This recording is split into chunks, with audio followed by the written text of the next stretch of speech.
నమస్తే అండి. నా పేరు డాక్టర్ జగన్మోహన్ వరకాల. నేను neonatologist Paramitha women and children's hospitals Madinaguda and Chandanagar.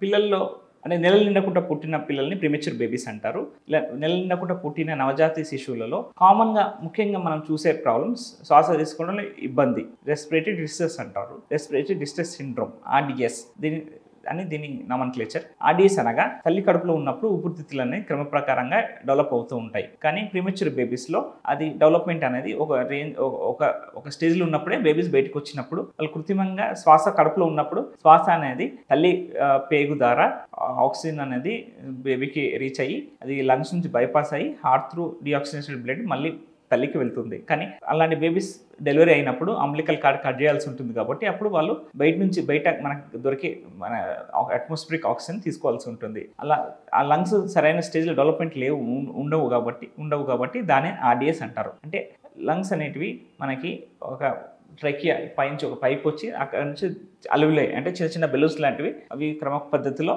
రెండు చోట్ల మనకి రైట్ అండ్ లెఫ్ట్ తేనె తట్టలాగా ఎలా ఉంటాయో అలా ఉంటాయి. సో అలాంటి బెలూన్స్కి అవి ఓపెన్ ఉండడానికి అంటే డెవలప్ అయిన బెలూన్స్ ఓపెన్ ఉండడానికి మనము సర్ఫాక్టెంట్ అనే ప్రోటీన్, స్పెషల్ ప్రోటీన్ అనేది సర్ఫ్లాంట్ ప్రోటీన్ అనేది మన లంగ్స్లో మన చుట్టూ మన బెలూన్స్ ఆల్వియోలై చుట్టూ ఇలా కోట్ అయ్యి వాటిని సర్ఫేస్ టెన్షన్ మెయింటైన్ చేస్తూ వాటిని ఓపెన్ చేసి పెడుతుంది. ఈ సర్ఫాక్టెంట్ అనేది ముఖ్యంగా మనకి ప్రీమెచ్యూర్ బేబీస్ అంటే నెల నిండా కూడా పుట్టిన babies common 1 month 2 months 3 months ముందు పుట్టిన బేబీస్ ఉంటారు.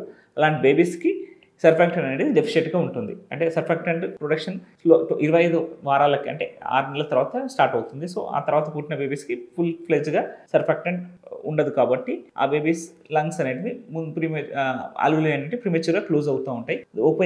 ఓపెన్ చేయడానికి మనము రకరకాల ట్రీట్మెంట్స్ ఉంటాయి. ముఖ్యంగా ఆర్డిఎస్ ఉన్న బేబీస్ మనము అది ఎంత లెవెల్లో ఉంది బేబీస్ ములుగుతూ ఉంటారు, దాన్ని గ్రంటింగ్ అంటారు. అలా ఉంది. రిట్రాక్షన్స్ అంటే డొక్కలు ఎగేస్తున్నారు, శ్వాస తీసుకోవడంలో ఇబ్బంది, కలర్ బ్లూ అవుతున్నారు, శ్వాస బ్రీతింగ్ రేట్ అనేది 60 నార్మల్ రేట్ ఈస్ 40 to 60 బేబీస్లో 60 కన్నా ఎక్కువ రేట్ ఉంది, డొక్కలు ఎగేస్తున్నారు, గ్రంటింగ్ అంటే మూలుగుతున్నారు. అంటే ఇవన్నీ రెస్పిరేటరీ డిస్ట్రెస్ సిండ్రోమ్ లక్షణాలు. దాని తర్వాత ఎక్స్రే అనేది చేసి మన ఎక్స్రేలో నార్మల్గా ఊపిరితిత్తులు అనేవి నల్లగా ఉండేటివి మనకి వైట్ అవుట్ అంటే తెల్లగా ఉన్నాయి, లేదా రెట్లో గ్లాండ్యులర్ ఒపెసిటీస్ ఉన్నాయి అంటే చుక్కలుగా డాట్స్గా వైట్గా ఉన్నాయి అంటే అని మళ్ళీ ఊపిరితిత్తులు విచ్చుకోలేదు, చిన్నగా ఉన్నాయి, నార్మల్ సైజ్ కానీ చిన్నగా ఉన్నాయి అంటే ఇవన్నీ రెస్పిరేటరీ డిస్ట్రెస్ సిండ్రోమ్ లక్షణాలు. ఇలాంటి బేబీస్కి ముఖ్యంగా కామన్గా మనం చేసే ట్రీట్మెంట్ ఇమ్మీడియట్లీ డెలివరీ కాగానే ఇమ్మీడియట్గా చేయాల్సింది తాను శ్వాస తీసుకుంటున్న బేబీస్కి సిపాప్ అంటే కంటిన్యూస్ పాజిటివ్ ఎయిర్వే ప్రెషర్, వెచ్చని గాలి, హ్యూమిడిఫైడ్ గాలి అంటే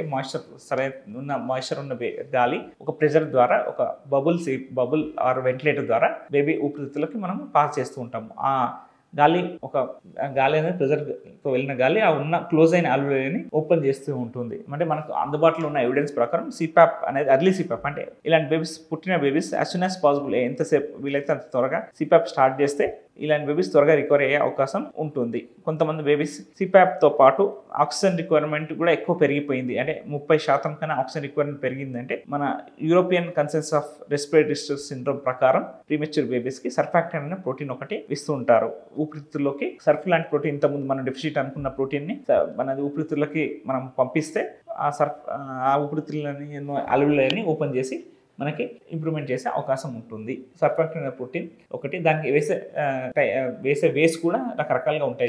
least invasive surfactant therapy are ensure అంటే ఇంట్యూబేషన్ సర్ఫాక్టెంట్ అండ్ ఎక్స్ట్యూబేషన్ అలా రకరకాల పద్ధతుల ద్వారా కూడా సర్ఫాక్టెంట్ వేస్తారు. దీనితో పాటు వెంటిలేషన్ అంటే పెద్ద మెకానికల్ వెంటిలేషన్ కూడా గొంతులో ట్యూబ్ వేసేసి వెంటిలేషన్ కనెక్ట్ చేసే అవకాశం కూడా ఉంటుంది. మెయిన్గా ఈ సర్ఫాక్టెంట్ డిఫిషియన్సీ ఆర్డిఎస్ బేబీస్కి రాకుండా చేయాలంటే ప్రివెన్షన్ ఆఫ్ ప్రీమెచ్యూరిటీ. సర్ఫాక్టెంట్ అంటే ఆర్డిఎస్ రాకుండా ఉండాలంటే బేబీస్ ప్రీమెచ్యూర్గా బేబీ పుట్టకుంటే ఆర్డిఎస్ వచ్చే లక్షణాలు తగ్గిపోతుంది. సో ఆర్డిఎస్కి ప్రీమెచ్యూరిటీ ఒకటే కారణం కాదు, వాటితో పాటు కొంతమంది బేబీస్కి సెకండరీ సర్ఫాక్టెంట్ డెఫిషియన్సీ కూడా వస్తుంది. అంటే మెకోనియం ఆస్పిరేషన్ అంటే మలం పుట్టగానే మెవలం మింగిన బేబీస్కి అండ్ తల్లిలకి షుగర్ బాగా అన్కంట్రోల్ షుగర్ ఉన్న బేబీస్కి ఒక్కసారి ఊపిరితిత్తుల్లో రక్తం బ్లీడ్ అవుతుంది, పల్మనరీ హెమరేజ్ అట్లాంటి బేబీస్ కూడా సెకండరీ సర్ఫాక్టెంట్ డెఫిషియన్సీ అంటారు. ప్రీమెచ్యూర్ బేబీస్లో వచ్చేది ప్రైమరీ సర్ఫాక్టెంట్ డెఫిషియన్సీ అయితే సర్ఫాక్టెంట్ తయారయ్యి దాని తర్వాత సర్ఫాక్టెంట్ అనేది డ్యామేజ్ అయ్యి డీజెచర్ అయిన కాజెస్లో సెకండరీ సర్ఫాక్టెంట్ డెఫిషియన్సీ అంటారు. కొంతమంది జెనెటిక్గా కూడా సర్ఫాక్టెంట్ డెవలప్మెంటే ఉండదు,